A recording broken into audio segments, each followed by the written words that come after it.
What inspired me to create the first South Asian Lioness documentary is that it's been a problem that I've sort of experienced in my life, growing up from a mixed South Asian background, and South Asians represent the biggest ethnic minority in the UK, and yet we see a clear lack of representation when it comes to football. So we wanted to look at that, but particularly how that affects women's football, because there is a problem of a lack of diversity in women's football particularly, and how those sort of histories interconnect. For me, in terms of what I learned from it, I guess was just, even though I knew the topic very well, it was a surprise to see the scale of it and to see kind of how much talent over the years has just been missed.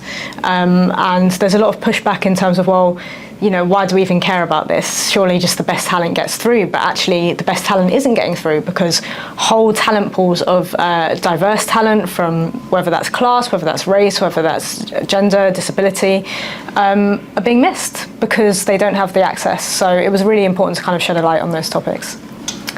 I think documentaries can play such a key part in sort of driving diversity and driving important conversations, and just the growth of sport, and particularly women's sport, because I think, you know, in women's sport traditionally we haven't had as much traditional media when it comes to it. So being able to have platforms now that can make their own storytelling, and don't have to sort of answer to the traditional bosses in media, and can kind of create their own path. I think that's really, really important. I think there's an appetite for serious but interesting content. I think obviously we're used to short form content now, and that's kind of what everything's geared towards, but I do think there's still an appetite for that longer storytelling, especially when actually our brains are now so computed to just watch a 30-second thing and flip through.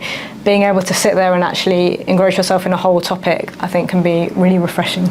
So I hope this documentary really pushes forwards the conversations about South Asian girls in football, and dispel some of those myths. I think we're not going to solve everything in one documentary, but one thing we wanted to make clear was actually there are lots of South Asian girls playing football. So actually, when you look at the stats that the FA have put out, South Asian girls are overrepresented when it comes to participation in grassroots football and in affiliated leagues, but then they're getting lost in the system somewhere. So why is that? We wanted to dispel the myths of South Asian families not being supportive and only wanting South Asian girls to, you know, be doctors and lawyers, because actually speaking to a lot of these families, that is not the case.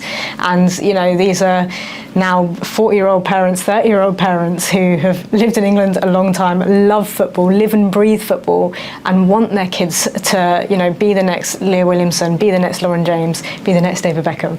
And so being able to speak to those families, I think, will hopefully push forward that positive representation, but also speaking to lots of the experts in the field, I think will give audiences who've maybe never considered it why some of those issues are happening, because it is a really prevalent issue and has been going on for a long time, and hopefully we can just drive some of those conversations forward.